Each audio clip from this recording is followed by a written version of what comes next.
Welcome back to Ellie Asks. Today I went to Baltimore, more specifically Mount Vernon, exploring a unique blend of art and academics at the Baltimore School for the Arts, a public high school that's nurtured some serious talent, including Jada Pinkett Smith, Christian Siriano, Tracie, Thoms, and of course Tupac Shakur. But today, we're specifically diving into Shakur's journey. He attended the BSA, the Baltimore School for the Arts, from 1986 to 1988. For 2 years, he studied acting, poetry, jazz, and ballet. It was also where he met Jada Pinkett, starting a lifelong friendship. They even supported each other's artistic dreams from day one. But for Shakur, he wasn't just a student at the BSA, it's also where he thrived. His teachers described him as one of the most gifted performers they have ever seen. It was evident that he poured himself into every performance, from theater to dance. Imagine this for me real quick. The same man who gave us California Love was once center stage in the Nutcracker as the Mouse King, and I call that range.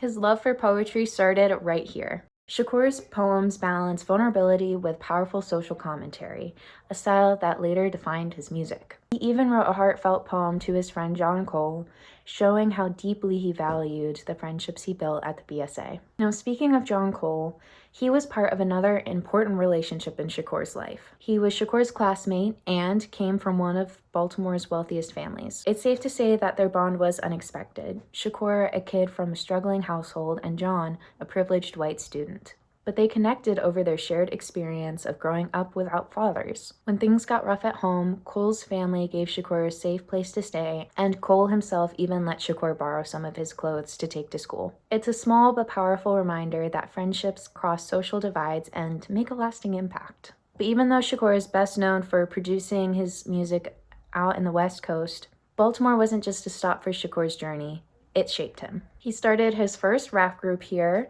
Born Busy, and even recorded early tracks that remained unreleased. But there is one standout track that was released, Babies Making Babies, that captures his early sense of social awareness. Babies having babies, oh boy. It's a shame. Society Blames the mother. Pussy's not the blame. Yo, babies having babies. It should be a crime. Sue me in, do it hard. and make it a But rhyme. if you don't know what you're doing, Then you'll have sex. go back in. Ill, Take this. ill, or you'll be next.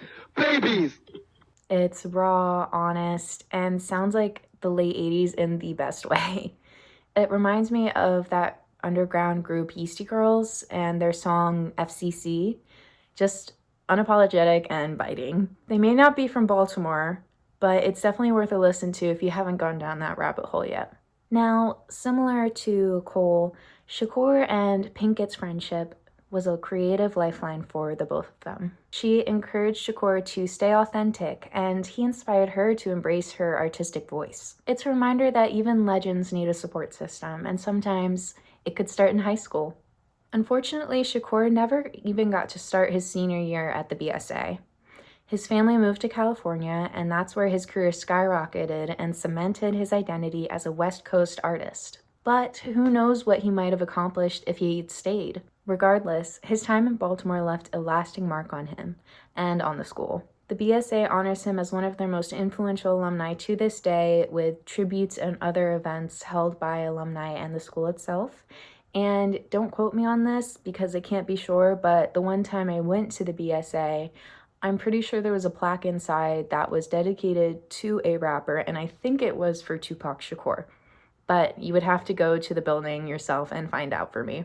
So what's the takeaway today?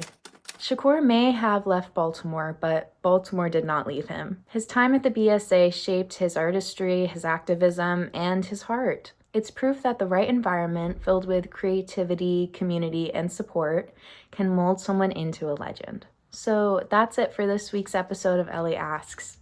Baltimore's creative spaces are more than just buildings. They're breeding grounds for icons. Hit that like button if you learned something new, and subscribe if you want to join me on more journeys through the city's cool artistic corners. I'll see you next time. Bye.